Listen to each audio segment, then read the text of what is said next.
What up, everybody? It's your boy Quake, and we got the legend, G-Unit General, the one who made it happen, man. The guy straight out of Cashville. Young Buck in the building. Hey man, I'm here, man. It's a blessing. Still going strong too, though. Hell yeah. Target practice, bro. I mean it. Yeah, that's crazy. I appreciate it. You finally spoke on the chain incident with the Chapo. I was like, that's a dope line on the, Fact. I think it was U-Turn. Yeah, hell yeah, U-Turn. That's the first record they hear when they hear that EP. Target practice was just, basically a project that I put together, EP anyway, and was like, let me get the streets that buck. Let me let the streets and let the world know I'm okay. I've been going through so much, and so many people, have been there for me. So I feel like I owe my fans. I got more for them, but I'm like, let me give them something right now. And it really wasn't no big promotion or nothing behind this EP. It was just you woke up one morning and then see me saying I'm dropping at 12 o'clock. I love that. You know what I'm I saying? love that. As a fan, I love that surprise project. Yeah, and I think, once as an artist, once you give it to the people and give it to the streets, they gonna make it, they gonna let you know what you're dealing with. So I'm definitely about to shoot the first video off of that project, Do Better. And like I say, if you ain't heard it, make sure you get out there and go stream me, buy me, download me, whatever. I dropped the EP before that, though. Yeah.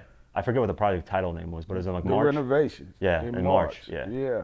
So if you ain't got that, you might want to start there in regards to the two. And you got a lot of projects, man. That's the Yeah. thing. And when I made the video on you, what happened in Young Buck, I went over your whole career. Yeah. And one of the top comments was like, man, I didn't know he released this many projects. He's like, Facts. I wish the promotion would have been more. But I'm like, Facts. I mean, there's nothing more that you can.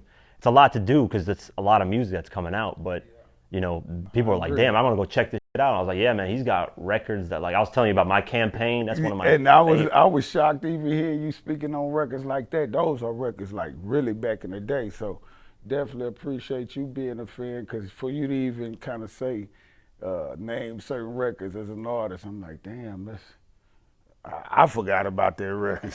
You dig? So yeah, man, it's like I said, I got a lot of music out.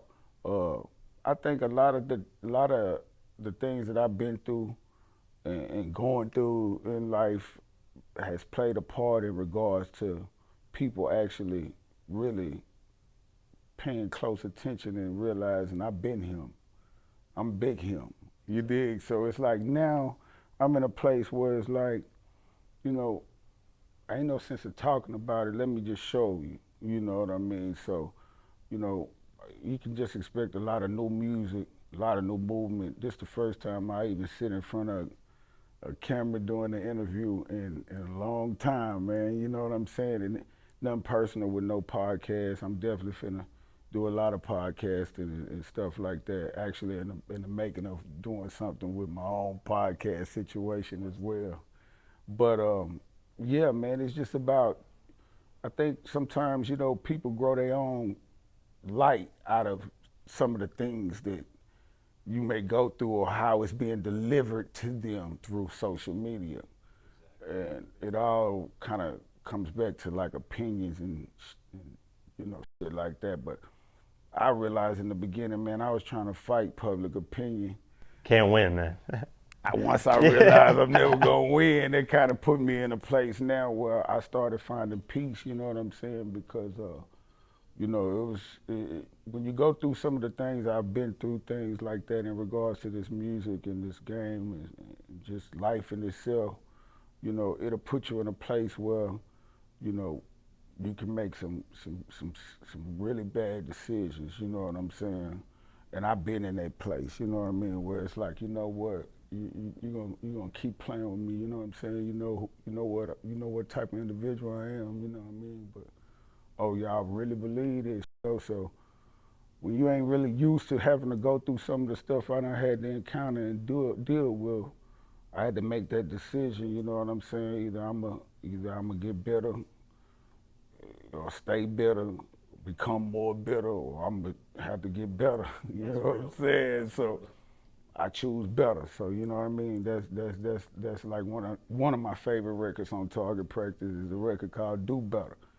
I choose to I choose the better route versus the bitter route. You know what I That's mean? dope. Yeah, I mean, I would even on my podcast, I would talk sometimes. I'd be like, man, I wish sometimes Buck would get out of trouble because sometimes I'm like, damn, he's getting momentum going, and And then then trouble something happens. finds me. Yeah, and I Yeah, was like, and I wished I was like, because a I lot of my trouble, not to cut you off, but a lot of the trouble that I've been through has carried over through the years. So technically, to me, I ain't never been out of trouble. I'm yeah, still in yeah, trouble with an ankle yeah, monitor on right yeah, now. yeah. You know, for years, for 5 years, for being an innocent individual. You know, and that story will be told. You know what I'm saying? Because, you know, the truth will, always win. So for me, going through some of the troubles that I've been through, and realizing the things that came with the trouble, the longevity of the trouble. You would think that I've had all these new different situations because you look up and constantly see me with an ankle monitor on my ankle, not knowing that this been on here for 5 years from the same situation. Buck ain't got in no trouble like that. You know, even with me recently having to go do 30 days, you know what I'm saying, on a situation where, you know, I accept my wrong. I really wasn't showing up the way I should, but I was given 30 days for basically being absent, not showing up on time and stuff like that, uh, while being out on bond type of situation. So, you know, I be kind of trying to figure it out because in the beginning it was more like being a big fish in a small pond. But Cashville, we ain't no small pond no more. You know what I'm saying? I mean, I'm a big fish in here with a lot of more big fishes too. You dig? So, you know, a lot of the laws and things like that's kind of tapped in with the inner city in these different counties. They have different statutes of laws, and that's what I've been dealing with. It's nothing dealing with Davidson County. I've even reached out to our mayor like, hey man, I need your help over here. Can you, and I know you don't mayor that county, but I'm innocent and the world know I'm innocent. You know what I'm saying? So how can they do this? You know what I Yeah, mean? and people are Like, protesting. Yeah, exactly. that's You know what I'm crazy. saying? I went to jail for 30 days and people came out and protested, like, how y'all gonna lock him up? How is this happening? How is he the victim in this case for being treated as if I was the actual one who, It's a system where did the shooting? they try to get you to in a cycle where they can't, they make sure that you're stuck in a cycle, and that's what it Yeah, is, man. Meek Mill, I remember Meek Mill talking about it, and he was thinking like 2007 or 8. facts, Yeah, had like a probation and has been stuck with them throughout his whole career till 2017, facts. 2018. It's like 10 years of you got to like be perfect on point. Yeah, And man. it's like, no, everybody's human. Somebody's gonna mess up here and I there. mean, I get it because different states and different counties, everybody's governed different and have different laws and stuff like that. But in my situation, it's just really kind of crazy because, in the beginning, I was being called from quote unquote the sheriff or whatever they consider themselves out in that county where my case is at. But I was getting a call in the beginning out of a wellness check. They were basically wanting to make sure, that I didn't get shot and stuff like that. And they had, heard of the incident that happened type of situation. And the next day I was being charged with the gun that the female shot at me. You know what I'm saying? It's just crazy, you dig? So as crazy as it sounds, it's the truth, you know what I'm saying? And I think she was charged with something, and then the next thing, her charges disappeared, and she hasn't been charged in the past 5 years with this. And she shot the gun at me, so why am I even here? The lady even stated and told y'all, hey, the truth. He had nothing to do with none of the guns that y'all found in here. I think it was two different weapons or whatever it was. Hell, I did not have nothing to do there. I used to live there a while ago, but and, like I say, next thing I know, I'm looking up, I'm being charged with basically her weapons. These was her guns in her house. You know what I'm saying? Guns in her name. You know what I'm saying?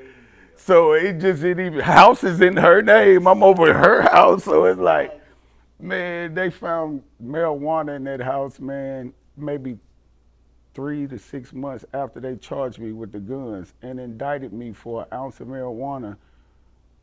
It said it was mine, and this is this lady house. I don't know what's in her house. Yeah, that's crazy. It's not That's even. crazy. Yeah, it's not even your house. So how It's can not they? even my house. Not none of that. I think they had said something about my DNA being all over the gun, or man, whatever, man. But for one, I used to live there. My DNA all over the house. Y'all said y'all retrieved the guns up out of a clothes hanger. I probably had ball juice and all kind of shit in that clothes hamper, drawers and anything been in there. So like I say, it's just I think I think that the picture that you paint is what is left for a person to see, right? And I think that I've painted the picture for what it really has been, and all my shit ain't been just good. So when the picture get painted of what's not good, that's what they get. But it's been more good pictures I've painted than the bad. It's just the bad hangs on. That's what gets And the clicks, the views. That's and that's what gets everybody to going. And I get it, you did, but you know what I'm saying? I ain't no saint. I'm still learning and growing, and nothing's bigger than the program, and that's God in my world. So it's like, I've you can't stop God's plan. Look at me. I'm a testimony to show you keep going. Ain't no age limit on realness. You dig? These YNs out here, they doing their thing. I love seeing them. They getting money. You dig what I'm saying? It's like, watching the younger rappers and the younger artists grow and blow and do this. We ain't had no cell phone cameras back then in the peak of G Unit. We would have showed y'all some of the movies y'all making there. We was making them 20 years ago. You dig? So, but watching them grow and watching these young dudes doing their thing, man, that's been the motivation to me. You know what I mean? To still have that respect going through the things that I've been through. You know what I mean? We in my neighborhood right now, in my bar right now, yeah, it's dope, man. doing this. You know what I'm saying? Congratulations, man. I appreciate it. So it's just like this used to be a laundromat. You know what I'm saying? When I was a kid, I grew up right across the street. Boy, I lost my best friend, one of my best friends. You know what I mean? Fernando, right across the street over there in them apartments across there. But yeah, as a youngster, you dig? So life full circle. No matter where I've been, what I've been through, whatever I've achieved, I'm blessed for and I'm thankful for. But I also realize it's full circle. It all goes around the world. I done been through 3 different passports and land right back in here where I come from. You understand what I'm saying? And able to be able to do that is a blessing because a lot of artists, they're not able to actually function where they from or actually really be involved in the community from where they from and stuff like that. But I'm a little different. It's Casville with me. These people, I done become over accessible at times. You know what I'm saying? Now I'm less accessible. I think I'm giving everybody a break. You dig? Word. That's real, man. Because Thanks. growing up, me at least, I was listening to you, so it does come full circle. Now I'm Yeah. in front of you talking to you about your Yeah. life or journey. Because I grew up obviously listening to you, 50 Banks, everybody in G Unit, Word. Shady Aftermath, all that, and those albums changed my life forever and got me Right. inspired to do what I do. So I appreciate you for everything that you've done throughout your career Appreciate because it. it's inspired me to do what I do. So it definitely comes full circle. I want to talk about your like how you're talking about your upbringing Yeah. in Nashville. Yeah. How You was can it? hand me that water right there Yeah. in that cup. I was actually appreciate gonna stop I was about to say, let me stop a you. We little. ain't stopping shit. Yeah. We gotta make sure they know this shit is real. That's You real, came down here, exactly, yeah. Welcome to Cadsville, bro. Yeah. You Appreciate dig? that. Yeah. So I was always reading up on your story, and like you said, you've been through a lot. So, talk about your upbringing in Nashville.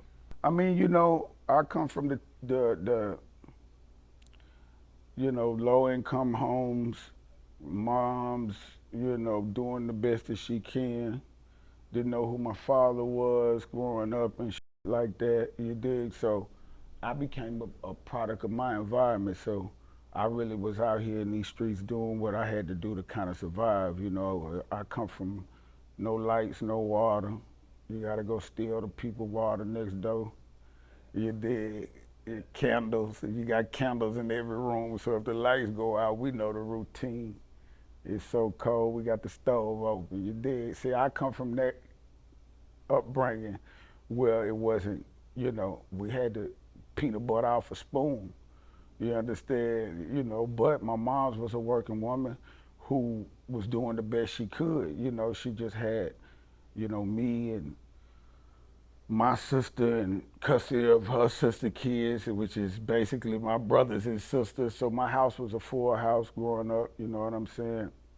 I growed up on the north side of Nashville as far as coming up, and basically lived on every side of town, damn near every project in our city. Basically, not a mall, but pretty much, yeah. In every ghetto, I've lived on every side of town in this city, but you know, my upbringing years was from the north side and the south side for sure. But I've lived on the east, you dig, Rock City growing up. I lived out west when it was College Hills. I lived out here, you know, where we at right now on the north side on Buchanan Street is where we at, you dig, but you know, in the south side, I'm all over there, JC. I've, I've lived there, east side, South Eight, and all these different neighborhoods out here, which are the ghettos of Cashville. And that's actually how I came up with Cashville, bro. Yeah, Was how'd you come up with the name? basically because I realized that you talk to some people, they gonna say Buck from out north. You talk to somebody, they gonna say, nah, he from out east. Or then, nah, he from out south. You know what I mean? Then I realized I'm from out this whole goddamn circle of the city, so I had to figure out a name at the time because, you know, growing up and rapping, and once I got off into that, basically it was about trying to get on, you know, in those times back then, it was just about, you know, trying to make a name for yourself with music, because you know, I knew who David was, the servant at the car wash, or rocking with Priest, rest in peace. But they didn't know me as a rapper, so I'm trying to establish myself as a rapper. And you know, I would do the same thing that a lot of the youngsters doing now. You know, go and try to show my talent here and there when they had different little things going on. And first time I tell somebody I'm from Nashville, I'm in a room full of dudes, one from LA, one from New York, one from Chicago, one from Atlanta. I tell them I'm from Nashville, I get put to the back. You dig? I got tired of getting put to the back, and I knowing I'm colder than every one of y'all. You dig? But I get the last when everybody out of breath and tired. You dig, to go do my thing, cause I'm from Nashville. That's you dig? crazy, yeah. So The South never really got respect like until. but that's how we used to be. Now, you say I'm from Nashville, and they want to put you on the front of the goddamn list. You dig? We the number one growing city, man, in the world. You know, it's live around here for real. You know, Yeah, when we pulled up the buildings, they're building completely new everywhere you buildings. look, everywhere is gentrification. This old neighborhood that I'm from, you know, right here where we at, is being gentrified as we speak. So how do you feel about that? Because you know you grew up in these neighborhoods. You know, like you said, this used to be a laundromat. Now it's yours. I mean, Because it's history where you grew up. So like you remember a lot of things, but it's also changing as time. good and a bad feeling. You know, I feel good for the uplift of the community. I'm all for, you know, making things not only look better, but become better and be better type of thing. I'm against just taking these people homes, you understand, because, you know, for whatever reason, and not providing the financial needs that they need to be able to not only move to another home, but to be able to live. You know, if you're gonna take the property from them, at least, you know, offer programs that people can actually do to try to even keep their homes and stuff like that. And that's just for gentrification or worldwide. That's how I would see things around here. I've heard different stories, so I got kind of a different opinion of it. I'm all for the gentrification because, don't nobody want to grow up living in dirt, and we done that once around here already.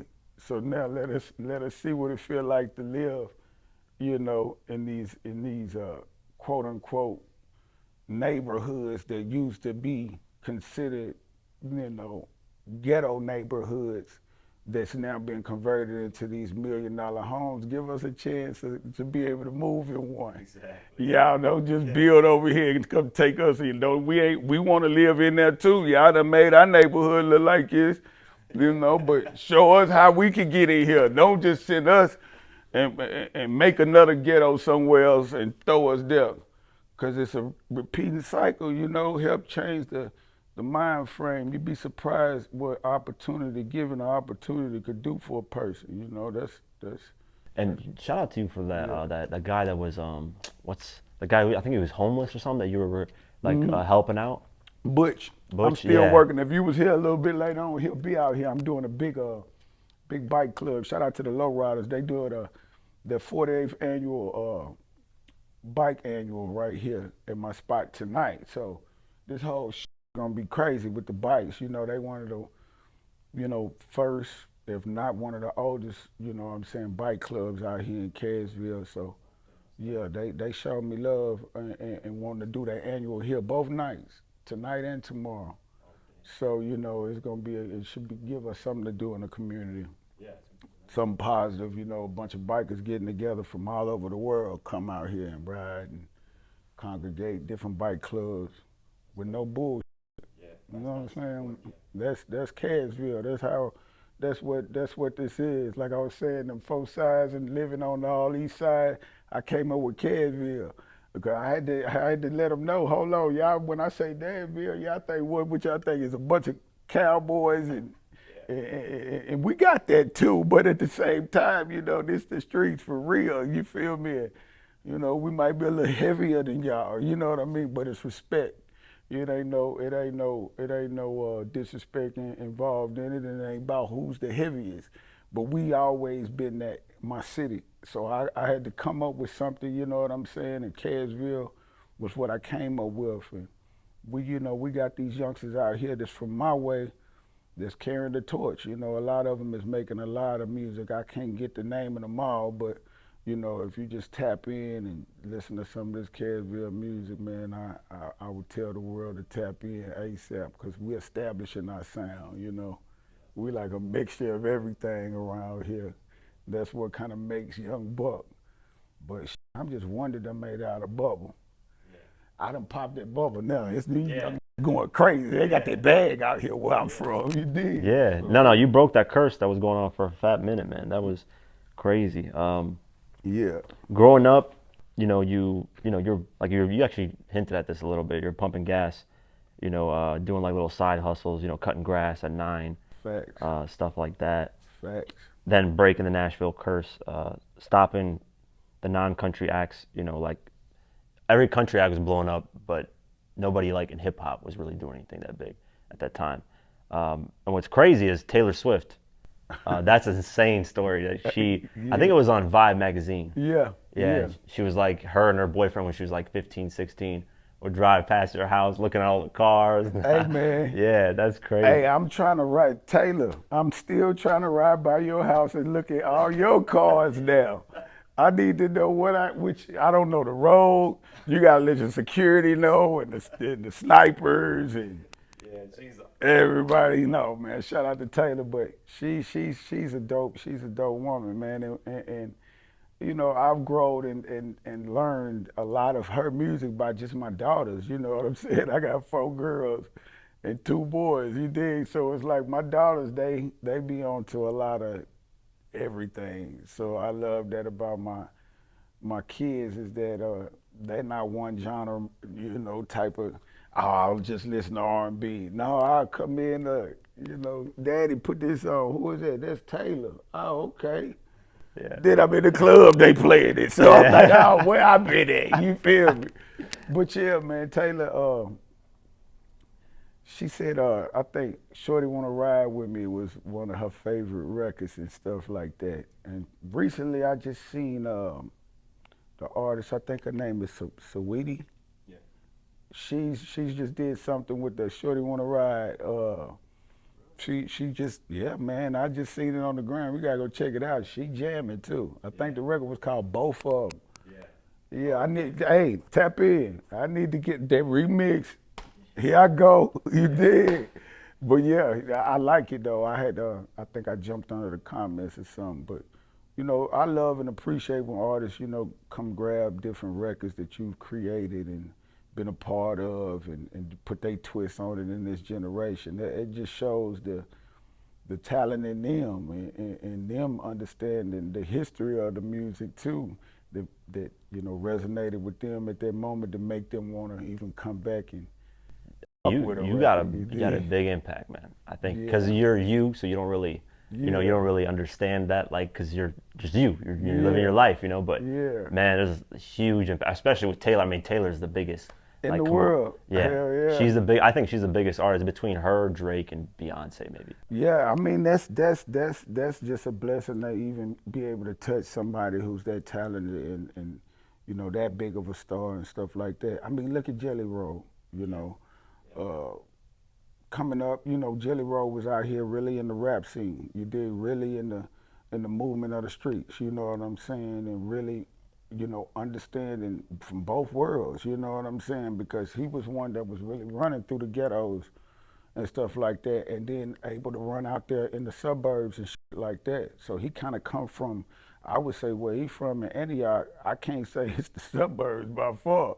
You know what I'm saying? And it's more of, I always just the ghetto too. You know what I'm saying? It's just that, even outside of where, if you put all of that to the side, but watching him grow as an artist, and what I say is him being a part of it for real and chasing rap and then finding his own lane into what he's doing with country to become one of the biggest stars that we got today, right here in the city. I'm from the city.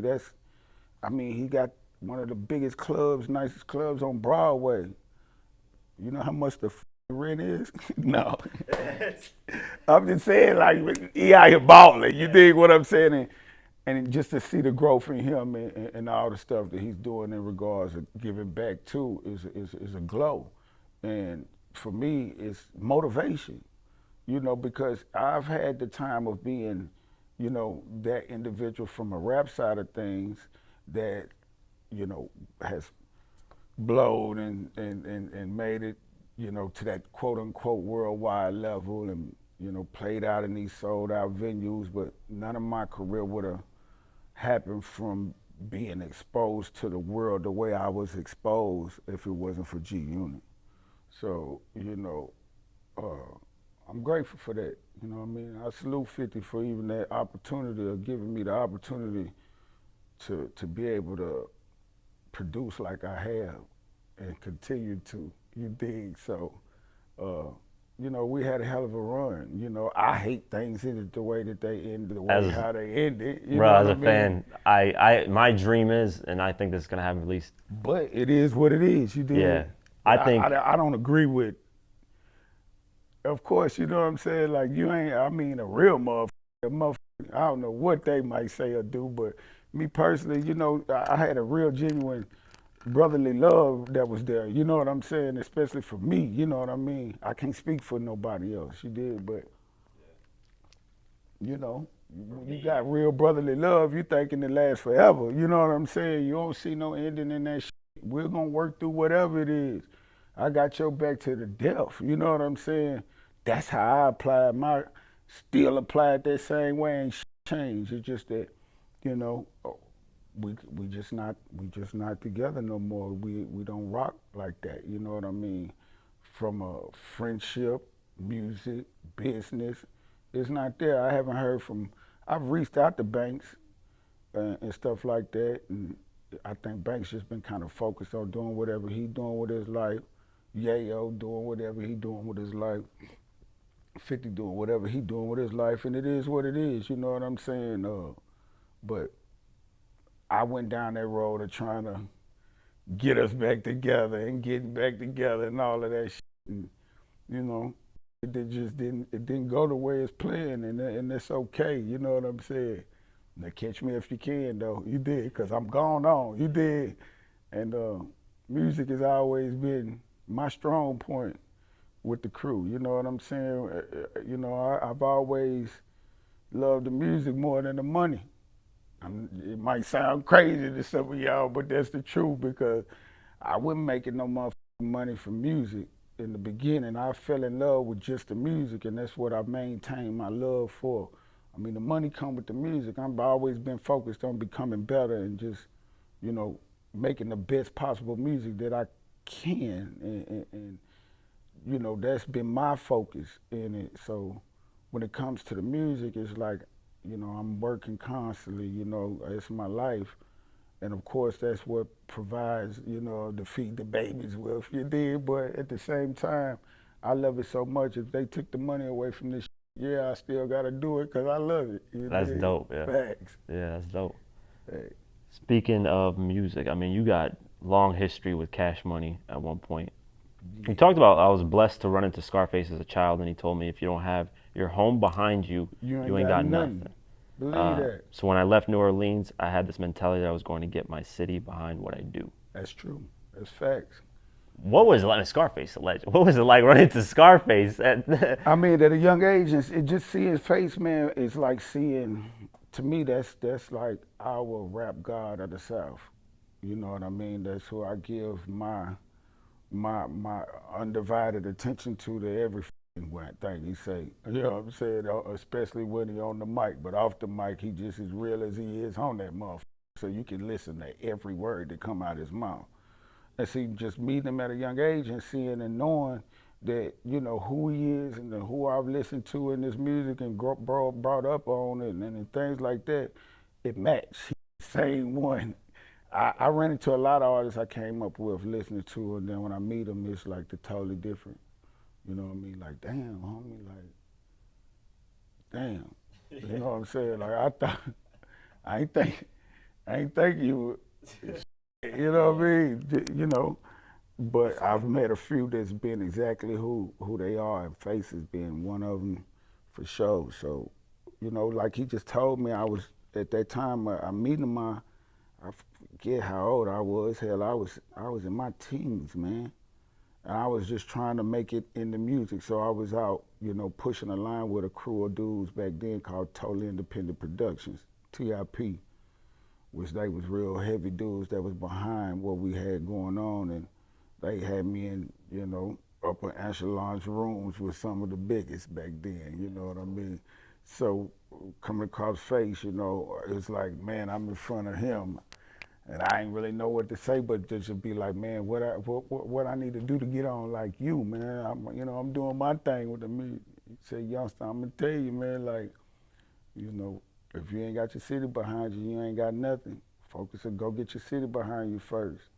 I took that advice and came right back home and started learning the game. Shit, costing $300 to press up 1,000 CDs then. Yes. I was pressing them up myself. Damn. Sell them for $10 a piece. You dig what I'm saying? No mixing or mastering. I'm just coming straight out, straight to the CD piece. You dig? And just, you know, and lining them up, put.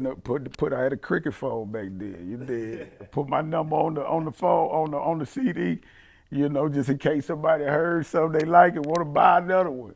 And it started jumping like my trap phone would. At times, my music phone was jumping harder than my trap phone. You did? So I knew then, hold on, that trap phone. This is what I need to focus on. And that's how I really started slowing down in the streets, because I started seeing that people was really not only liking my music, but buying my shit. You know what I'm saying? Like hand to hand, and I probably, you know, made damn near, you know, 100,000 out here just chasing and selling CDs. Hell, I used to get in the car with the dope boys, man, that had, you know, motion and shit, and ride in the car, and while they catching their bites, they making them buy a CD too. You dig? No. I mean, you know, facts. Damn, that's crazy. Um, I know you ran a little bit with Cash Money. I think you're speaking of phone numbers. You ended up calling, I think, the back of the CD or something Yeah, like that, where yeah, they came and yeah. I was riding with performed. my partner, man, Lil Jimmy, man, and he the one who called the number on the back of the CD, basically. I'm just, rest in peace to Lil Jason Sanchez, you know what I'm saying? It was a crew of us back then, and these youngsters, I'm the youngest one, so we all were real young at the time, but they having real motion and real paper, So when they did call the number, my picked it up, and the first thing my partner told me, man, what y'all niggas want for a show? You feel me? Because we was a fan of the music. We riding around this motherfucker, drop top 73 Chevy, gold everywhere.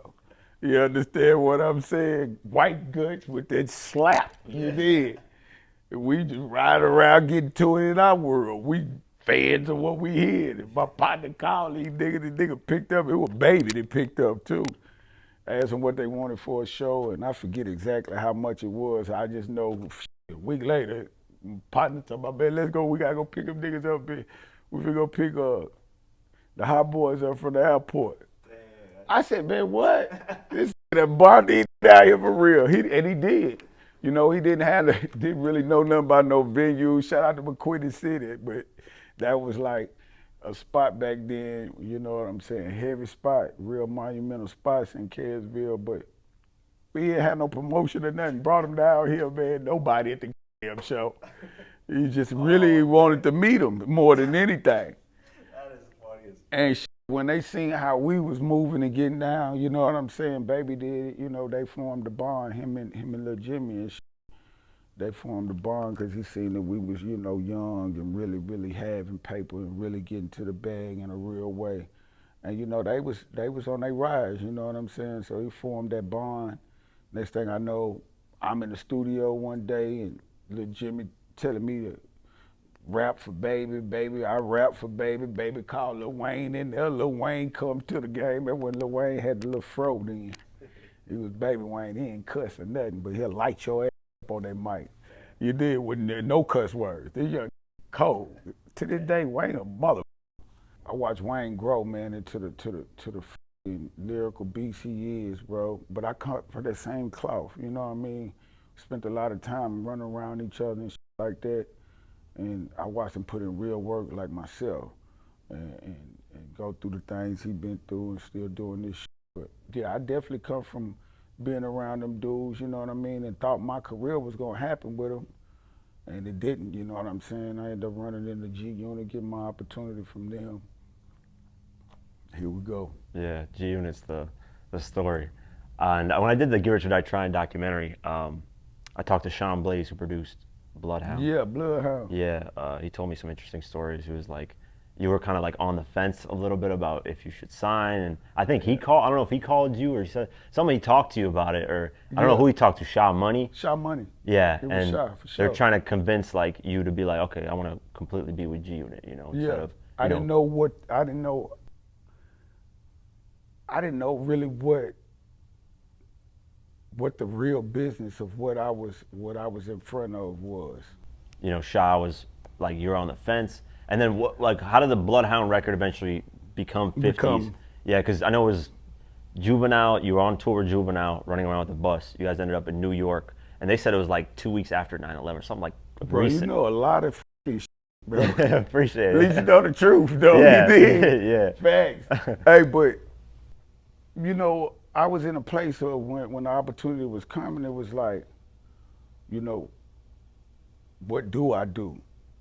But I didn't question on wanting to be a part of them, but I just wanted to know what's the business and try to learn the business at a short amount of time type thing wasn't working at that time. So I took more of advantage of the opportunity than I did the business and just jumped into the situation based off of opportunity don't come twice like this. And then I believe in this dude, you know what I mean, as far as 50 and I just feel like he's gonna line me up the right way and not only help me learn the business, but a good learner too. You know what I'm saying? And the way Bloodhound came about, Was it like the whole thing was just yours? it was my record. The Bloodhound song record that you hear on 50 Cent's Get Rich or Die Trying, that was actually just my record. It was really a record that I had with, shout out to Hot Boy Chili, because he never got his flowers out of this record, but he kind of helped come up with that hook on that record, for sure. You know, he kind of cold helped produce it because he was there with the energy and giving off the vibe. That was what he did when I created the record. And when I had that record, love the Bush Clocks, love, you know, but you don't hear me at all. Who? I ended up playing that record for Banks when I met with 50 the first time on Juvenile Bus, because 50 was coming to meet Juvenile when I met him. He didn't know me from a can of paint, and I just knew him from the music because it was like he had a name for how to rob, and you know, the was like one of them live type to me, like, this here don't give a you know what I mean? So I was a fan pretty much when they came on the bus of knowing, okay, and then damn, this match, you know, they come here, that vests and shit, all of them did and shit. So, you know, me knowing what I was listening to and meeting them and seeing this circle and shit, I was like, yeah, they the real deal for sure. I just like lining myself up with the real deal with shit, you know, or my being who they are is the best way for me, because that's the only way I can be. And, you know, when they came in and shit, you know, 50 had went to the back of the bus with Juvie, which was a studio bus, so they back there vibing. And I just happened to be playing records in the front of the bus where Yayo and Banks was. And that's what I had played, the Bloodhound record, basically. And Banks was like, hold on, man, I gotta tell 50 to come here. So shout out to Banks, man, because Banks really made that move, or let me go get 50. 50 came up there and heard the record and was like, that shit hard. Hell yeah, that's real hard. But he didn't say nothing or I'm gonna do this, I'm gonna do that. It was just that he just let me know, hell yeah, I like that motherfucker. That's crazy. He didn't give no emotion like, I need that for my album. None of that shit. It was a couple weeks after when the offer about the record came in, because actually when we left New York, that's when we had went over to California and work out. You know what I'm saying? I ended up having to, you know what I'm saying, get myself back to the Ville, and it wasn't no beef or none of that shit with me and Juvie or whatever. And like I say, I'm very, you know, motherfuckers see me out here type nigga. You know what I'm saying? So it's like, it is what it is. Say what you say, and I ain't gonna get on here and do all that shit. But motherfuckers gotta see me though, you know what I mean? And then however it go, whether it's good or bad, then they'll see it. But motherfuckers gotta see me though. You dig? Facts, you know. It's just that on that. But yeah, man, Juvie, once we left that, I left from Juvie, and then I got a call from Shy Money saying, yo, you know that record that you was playing on the bus, 50 want that on this album. And I'm like, what? Because at that time, I'm already seeing he with M and Dre and shit. Matter of fact, to be honest, you know, we really want you a part of G Unit over here with us. And I'm like, is this a blessing out of the sky? I'm just now getting away from the situation with Juvie. Not that I was in a contractual situation. I never signed a contract with dude.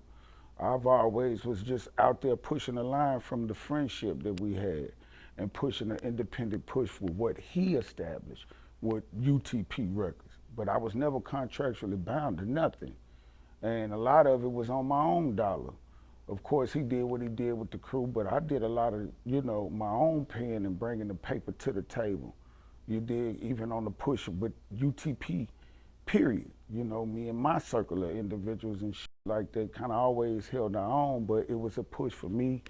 I'm a part of UTP. These my brothers in my mind, you know what I mean? And just went wrong, not on no negative shit, but, you know, Jew had already let niggas know if we find opportunity anywhere else where, you know, we might want to pay some attention.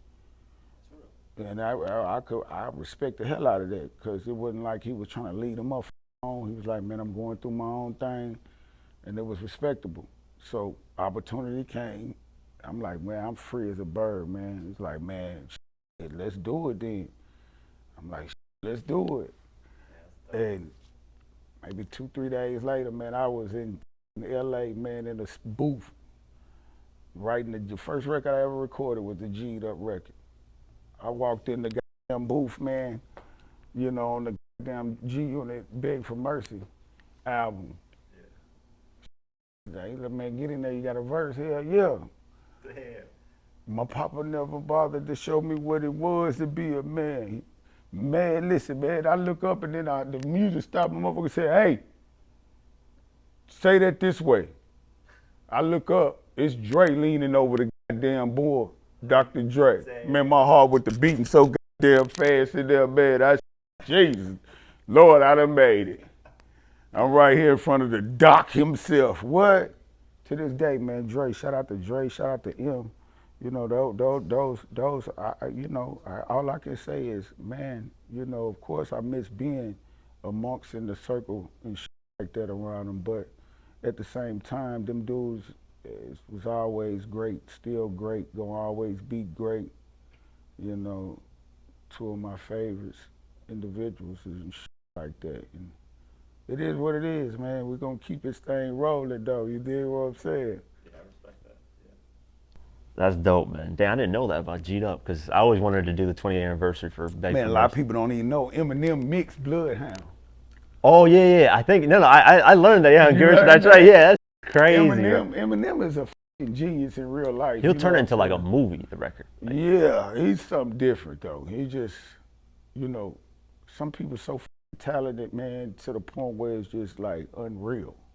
He was one of them. So it's like, him is one of them motherfuckers where it's like, man, listen. He could be rapping and then the next thing to see a motherfucker producing and rapping and doing it all at once and making it, and then you get to hear the shit that he's saying and doing. It's like, man, who the is this? Is this God himself rapping like this? Like, you know, it's just, it ain't easy. You know what I'm saying? Some people might make it look easy, but it's not. He wanna make it look easy while he doing this shit.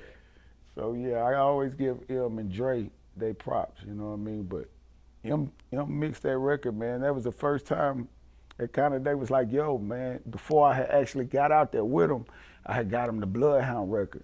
So Shaw had reached at me and was like, man, you know, M love this record. I said, what? You know, I'm right here on the block at the trap, you know what I'm saying, doing my thing. I said, what? He said, man, M loved the record, bro. He actually gonna mix it. I said, man, what the did you just tell me, bro? He's like, yeah, man, and we almost done with the contract too. So man, we're gonna need you to fly up and fly out, and man, my whole shit started from there, man. And like I say, man, it done grow me to become the young buck to the world. You know what I mean? Fact.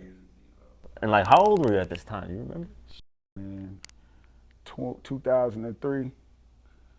We in 2025. You do the math. Yes. That's crazy, bro. I know you're at least in your 20s, so it's like, I know Banks is the youngest out of everybody. I'm 44 years old, man. Yes. I ain't no young buck no more. I'm more of a Mr. Buck. Mr. Buck. They call you Unc out here? Uncle Buck. Yeah.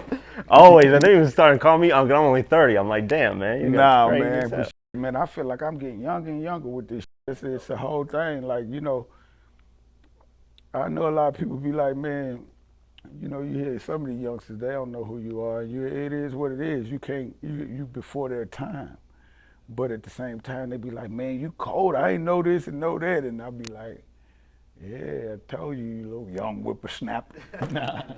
You little young buck. Yeah, they weren't even born, some people, when the records came out and stuff. So it's like, it's crazy, man. But I'm glad it came full circle. So, you know, you've finished with signing with G Unit.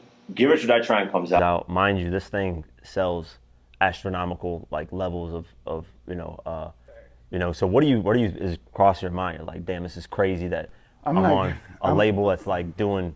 We just did 1 million in 5 days. It was like a week, but I mean, facts though. Yeah. It was unreal. I'm just like more like, everything happened so fast, bro. You know what I mean? It was like 50's taking off so fast at the time. So much is happening, and it was like why this is happening, he started establishing us by keeping us with him as his success started to grow. So he started to get the world, kind of like, warmed up for G Unit type shit. And then boom, it's like, now let's drop the album. So we were experiencing all of the success that was actually 50's success for a long time until we started, putting out a project and, you know, experiencing our own reach from our, from experiencing our own, energy and establishing ourselves as individual artists and personality and likeness. It started to come out like that once he started to put out the G Unit albums. And then from there, that's when, you start to really feel it, because now people starting to buy off into you and hearing you for more versus than just being featured on 50's album and him blowing up. Like I say, homie know what he was doing when it came to creating what he created with G Unit, because he definitely took us with him the whole way. So, Beg for Mercy comes out. By the way, you got one of the best verses on Poppin' Things. AKs on stage. That's crazy. Yeah. Yeah, I That don't even was know. true. Yeah, what was that line even? Like, what was the story behind that? Because I know there's something behind that. I mean, AKs on the stage? Like, yeah, we in the Bahamas with AKs on the stage. Listen, man, literally being in Jamaica, I learned, shout out to all my Jamaicans, some of the realest people that I ever met in my entire life is Jamaicans. Facts, being over there in Kingston and walking the streets through Kingston and watching when we landed, you know what I'm saying, at the time over there, like the episode from Belly when the kids is running and chasing the cars, or the Muhammad Ali when he landed in the country. That's how it was when we got there. Thousands and seas of people at the airport, all the way on out. It's just crazy. But just seeing the different culture out there at the time, man, it was just real for me, And I've always never knew that when Jamaicans say boop, boop, boop, boop, boop, when they hear music and shit that they like, that's just because they ain't got that motherfucker in their hand. But if they got it in their hand, they gonna respond with that. So when we're performing in Jamaica, I'm the first one to run out on the stage at that time.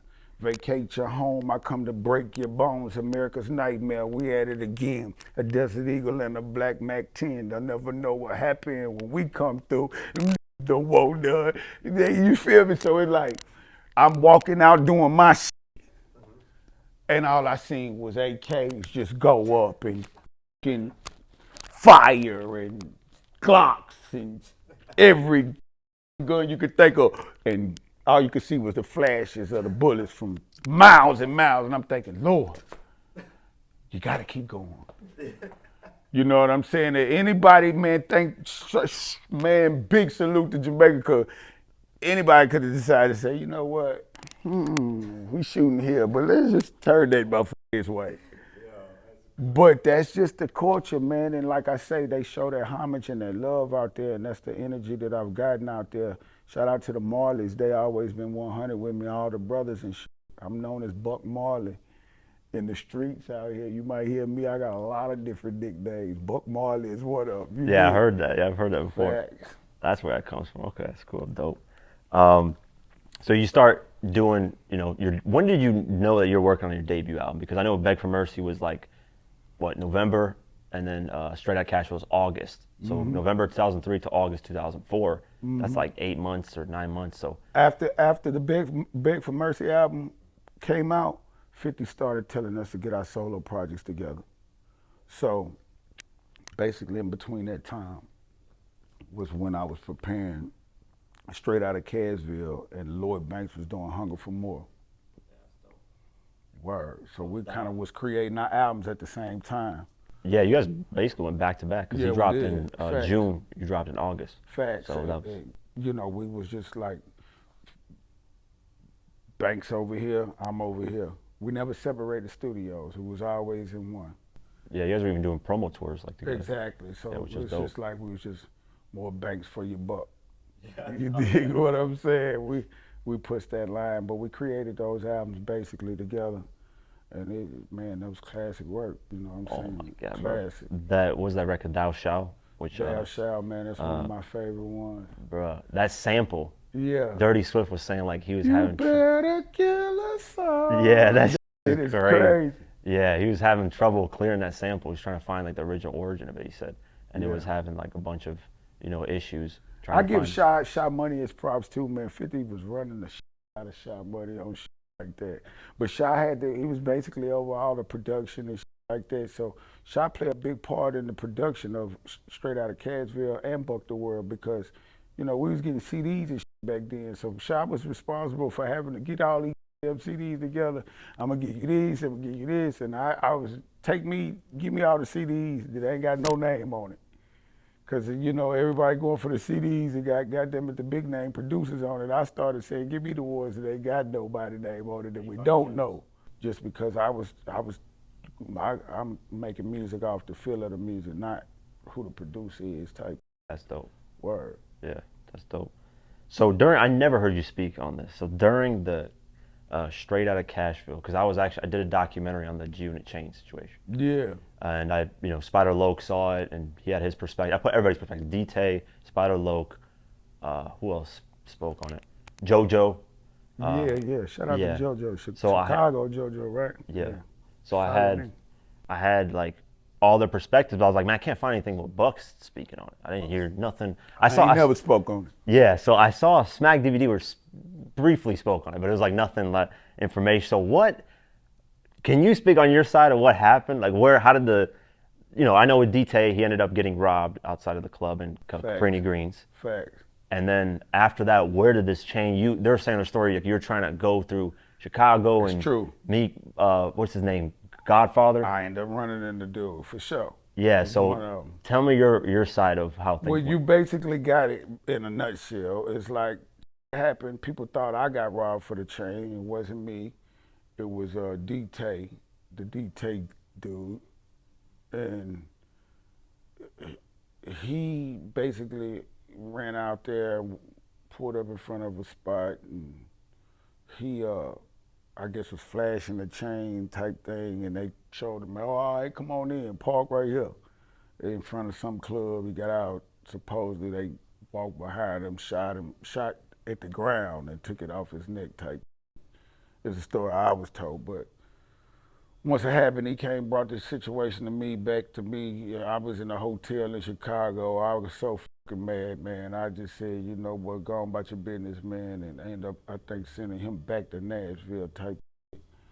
And I went to moving through Chicago, like, let me holler at a few individuals that I know, see if they can kind of like, you know what I mean, get any kind of eyes and hands, and because I ain't paying for that nobody took from me. I don't believe in that type. So it's just like, want to see if I can find out if any kind of respect was there to say, hey man, that's my shit. You know what I mean? Let me get it back type. Which led me to JoJo and Godfather, because they was like, yo, you gotta holler at this person. When I went to holler at, Godfather and shit, he was like, yo, I know what it said and how it went down, but the dude that wanted, you know what I'm saying, he wanted a piece of change, and I ended up telling him, hey, no, man, I can't pay for nothing nobody took. They was like, all right, bet type, you know what I mean? I ain't trying to play hero. I'm on these niggas, these niggas is bosses, they serious, they gangsters, they really, about they shit too. And I just appreciate them at least giving me that much, because had I been a that was about paying for something, I probably could have handed that little piece of change that they wanted for it, and then it would have happened that way. But I didn't. And walked on off, got back in my Sprinter van, and went on about my business. Relayed the news to 50. He like, get up out of there type shit. Had to get up out of there.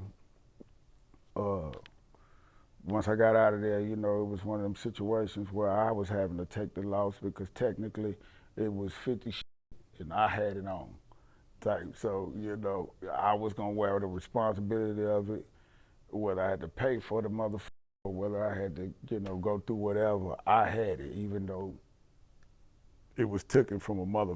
that was with me at the time. And so, you know, weeks went by, you know what I mean? And, you know, I had to pick 50 up one time at the airport, I'll say this much, you know what I mean? Individual walked past me, you know what I'm saying, and flashed me the chain, you know what I mean? They didn't speak no English. You did, you know. And I was with somebody and shit, you know, that could verify a lot of it. I choose not to say no names and shit, but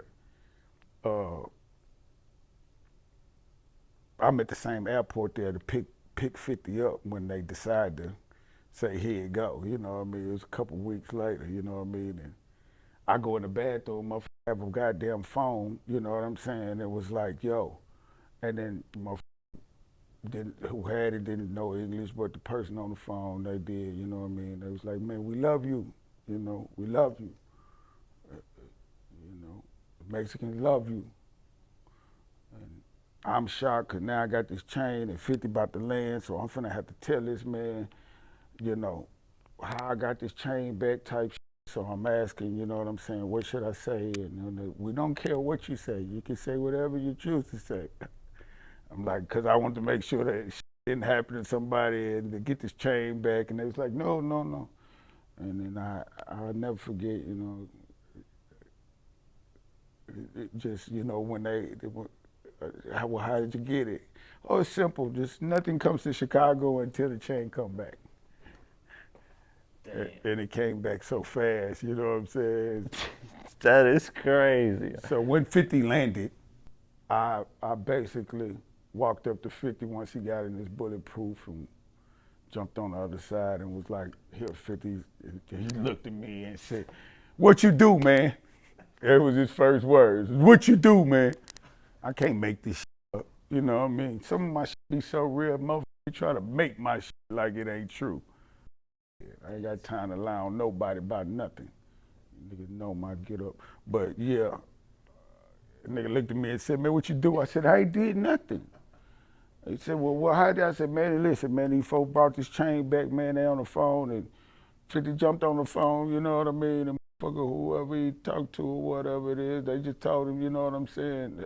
Hey, man, you know, we got a lot of love for you, and, you know, the Mexicans, they love Buck and things like that, and he said, well, I want to meet you and see you. They said, fine, you just have to come down here, and that kind of killed the conversation, you did.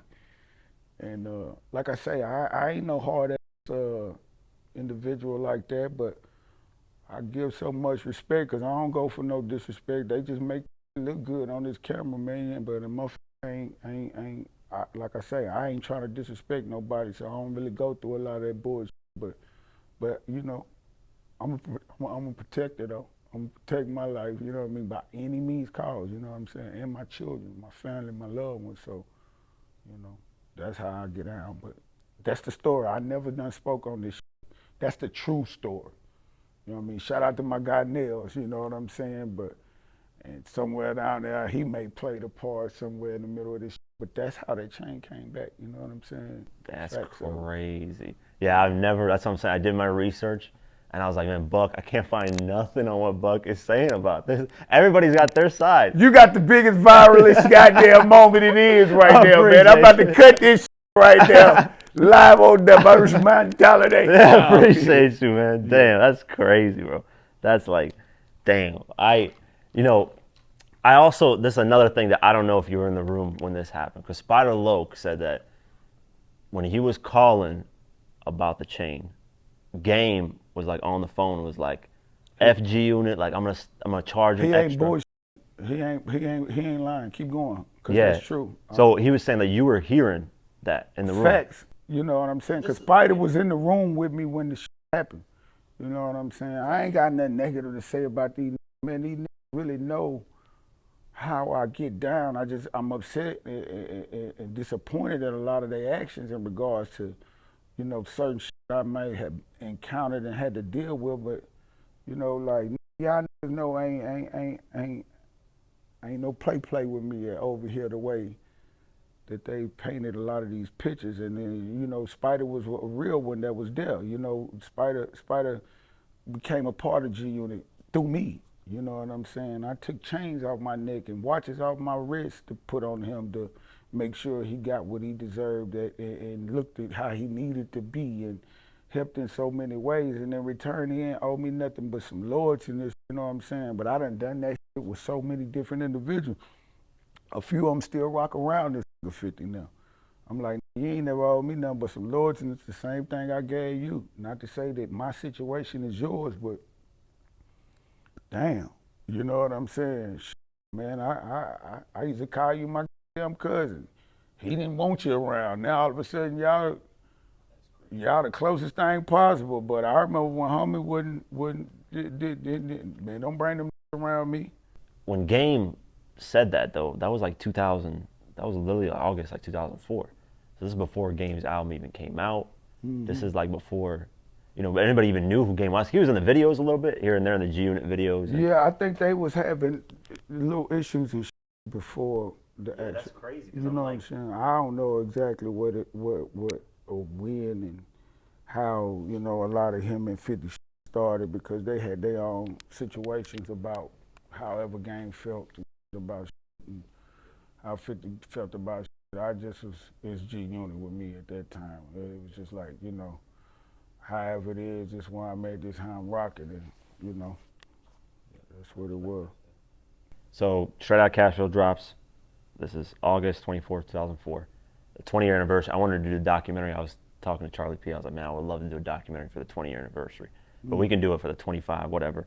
I think that would be really, really important and dope to get the story of that album. That drops, does great numbers. You go triple platinum. So how are you feeling at this moment? Shorty want to ride, doing crazy. I was young and ready to get rock and roll and was rocking and rolling. You did at that time it was just about, enjoying the fruits of your labor. I hadn't really experienced having paper at that level of money that I was getting at that time and the age I was at. So a lot of shit that I know now, had I known then, I would have did different. But I did everything I was supposed to and everything I wasn't supposed to. Bought what I wanted instead of what I needed. You did, and ended up bumping my head in the end when it came time to, pay taxes and shit like that, because I had never been a tax filing type person or none of that. I was all street. Everything was in a shoebox or in a damn hiding spot somewhere. You did. So, it was just about seeing the world too at the same time because, by that time, 50 was already getting us established overseas. So, I'm running overseas in all these different countries, seeing all the different, ways of life and different cultures of life in different countries was just crazy. It just, to this day, it's just been something that, like I say, I appreciate being an artist that's made it that far to be established where I'm about to run overseas again, you know what I'm saying? I ain't been in a long time, so it's like, definitely looking forward to selling out a bunch of different countries over there that I'm about to hit in a minute. That would be dope, yeah. Go to, I'm from Kosovo in Albania. Yeah. So I think they love you over there, man. I'm from there. They know all of G Unit from Young Buck to Banks to everybody. Yeah, it's crazy over there. So that's one. I think we might have been to Albania back then. You guys were in, I don't know if you were with 50 in Kosovo. That was in the Curtis run in like October 2007. I think it might have been a show I missed though. But yeah. I remember, man. I don't know if it was you. I think it might have been 50, Yayo, and maybe Banks. I know if Yayo was with them 100%. The motherfucker had already kicked me out by then. October 2007? Yeah, October 2007. I was like, that might have been. I think it was the first time he kicked me out somewhere around there. Then come back and kick me out again. God, your feet ought to be tied now. That's funny. Yeah, speaking of that, so the whole situation that happened was because of the royalty interview, right? Yeah. But here's something that I've never heard anybody mention. On Hate or Love It Remix, you mentioned never seen a royalty check on your lyrics. I did. That was 2005. I guess that went over everybody's head though. Yes, I'm like, how does that? A 7-figure Still ain't seen the roar at the check. Yeah, so you spoke on that I was way. giving myself props saying, hey man, I'm a millionaire and I ain't never seen nothing to cash at that time from my cap or none of that shit. This money comes strictly off shows that I'm saving and whatever extra incentives 50 allowing us to make. I'm saving all of this shit. So I'm speaking this shit, but it was really that. And I think it wasn't an issue then, but like I say, it went over everybody's head. Yeah, because I You was know what listening, I I'm was like, saying? how is that? That's crazy because that happened. The whole royalty thing happened like in what 2000, early 2008, 2007, something like. I think that interview came out early 2007, but yeah. Continuing on, then you drop a couple of mixtapes in between, but G-Unit as a label in like 2005 to 2006 is having its kind of issues. You know, Game has the fallout. 50's kind of looking around to sign different artists. He gets Hot Rod, Spider Loc, MOP, Mobb Deep. Tries to sign Mace, but obviously the whole Diddy situation doesn't go right with that. And then you're gearing up to drop your sophomore album. You have Hot Rod that was supposed to drop his album. Mobb Deep dropped Blood Money, which you were on that record. That was really dope. Give It To Me, I think, on that track. That Yep. beat is crazy, too. Yeah, rest in peace to Pete, man. I wish I could have had a little different conversation with Pete before he left, man. But salute to the deep, Mobb Deep for sure. They're legends, man, in Queens. And Facts. even Havoc right now is killing it still. So shout out to him too.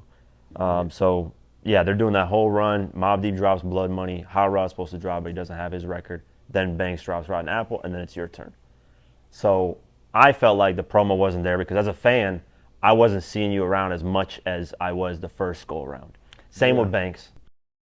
Starting to get rocky again around that time. That's, you know, him and Shot Money wouldn't see eye to eye, and Shot Money was left to basically manage basically me and Banks, but I had the project that was coming out around the time that him and 50 started seeing, you know, didn't see eye to eye. So whatever kind of was playing out with them was kind of affecting me too. And I think that plays a part in why the promotion didn't. All plays a huge part. Because 50 was like, you know what, that shit. Shot was like, no, man, that, bro. We got to do what we got to do. 50 like, man, that shit. I'm rich. Book gonna be good. No, man. Nah, I'm just talking. But I don't know exactly what the full energy or whatever they had going on. But I feel like it did play a part in 100%. holding my project back. Buck the World for sure. I was talking to Charlie, and I was like, I think the three things that had the G-Unit kind of the problems with G-Unit as a label was the issues with Shaw, because Shaw was the one getting you guys beats, was making like the formula. The formula was going away when they had the split. Yeah. That formula was gone. Yeah. Then 50 going against Jimmy Iovine, the guy who's obviously the CEO of Interscope. Man. That's not the best idea. And then you got Game doing his thing too, adding in on. So it's like a perfect formula for G-Unit to have their issues with albums coming out, with promotion, with all that. That's exactly how I think a lot of it kind of played and affected it too. Was, you know, with him and Jimmy as well. It might have not been something personal Jimmy had did to me, but the office works under Jimmy, so the promotional side of the office probably felt like he ain't right with the boss. We ain't. I don't know if we're gonna run him through there or through here or through there, whatever it is. I honestly don't know. I done dealt with the punches and just kept pushing, you know. And then it got to a point where I started to speak on that royalty because, and then, you know, at the timing of it, I don't think 50 accepted the way that I was giving it. You know what I'm saying? Even though I've already spoke on it in the record, like you said.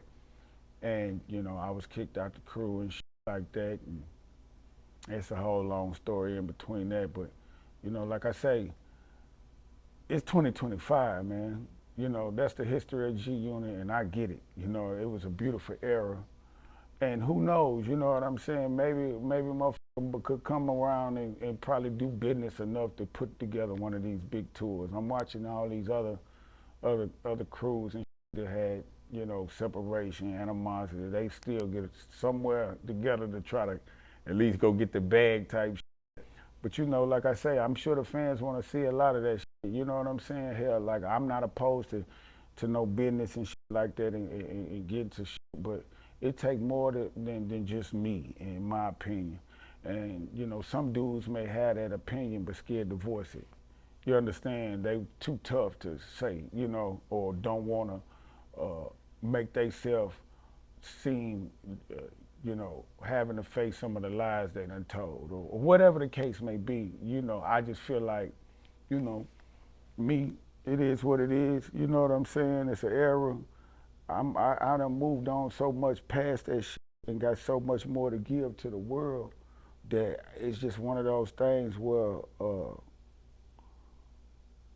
you know how, you know why God made that rear view mirror smaller than your windshield, because He wants you to be aware of what's behind you. You know, it's cool to look back, know what's back there before you get over, or whatever the case. But the big picture is what's in front of you. That's why the windshield is way bigger than that motherfucker. So I'm so far off into my windshield that I'm looking up and seeing, you know, and knowing what's behind me. But at the same time, I'm so focused on going forward, because I'm on a straight arrow, straight lane highway. You know, ain't no turns on this motherfucker right now. I ain't having to make the decision to go left or right. I'm going straight to the top. You dig? And I owe myself this shit, well as my fans and my children and stuff like that. Like, you know what I'm saying? So I'm just pushing my line, making it happen, man. Last question. Okay. Slow your roll. Talk about the making of that record, because that's my favorite record on Buck the World. That's my favorite record. Yeah. That's one of my favorite records, period. And honestly, man, that record was, man, I made that record, bro. I poured my heart out into who I am and how my life was at and where it was going, what I was going through at the time. And when I wrote that record, I wrote the entire record. So when I finished it, I remember playing it for Shot Money, and he like, man, damn. And right on that part where this can't be life we're living, 'cause I don't wanna live no more. I'm such a big fan of Linkin Park that I could just hear Chester singing that. But it was a shot in the dark because they so big. And when I told Shy that's what I seen and felt, he like, it's worth a try. I know how, you know, I'll reach out and get it to him. Man, the next day, from when I gave Shy Money the record, Shy was coming in like, yo, Chester loves the record, bro. And I didn't know if he was gonna sing the words that I wrote, because I wanted him to sing, you know, this is my feel of the record, this is why I want you to sing this. But he killed that record, bro, and you can hear the pain in his voice on that actual part, and it gives me chills, you know what I'm saying, like, when I speak on that record, because the shit that I was saying, this can't be life we're living, but I don't wanna live no more. To hear him say that, and then, you know, the whole suicide thing, it let me know life is real. And it's just like, I think he kind of really dived into that part of the record. And you just never know what some people be going through out here, you know what I mean? So I want to say rest in peace to Chester Bennett, and man, shout out to Linkin Park. Rest in peace to his family, and that was one of my favorite artists, man, that I feel like definitely gone way before his time, man. Also, I want to send out a special rest in peace to Young Noble with the Outlaws, you know. Shout out to Edie, hold your head, and rest in peace to the fallen soldiers, all the outlaws and shit that's not here, because they play a big part in my life too, but that's a whole another story. We can't tell them. Yeah. We gonna save that. You did? Yeah. Let's do that. I know you were pushing them on Casual a while ago too, so that yeah. was dope as hell. But thank you, Buck, man. Thank you for Thank y'all, doing this, man, sitting down, you know, getting the story out, and definitely got to do this again, man. Let's appreciate get it, you man. a lot. Diverse mentality. Y'all tap in. It's Young Buck. Run me up. I deserve this. Appreciate it. Let's go. Right. If you want to see this full interview without having to wait, you can join our YouTube memberships program for just $8 a month. You get the full interview, behind the scenes footage, and no ads. If you want more, you can join our Patreon at patreon.com/diverse mentality. And for $10 a month, you can not only get these full interviews immediately, but also get uncut and ad-free documentaries as well. The link is in the description for both.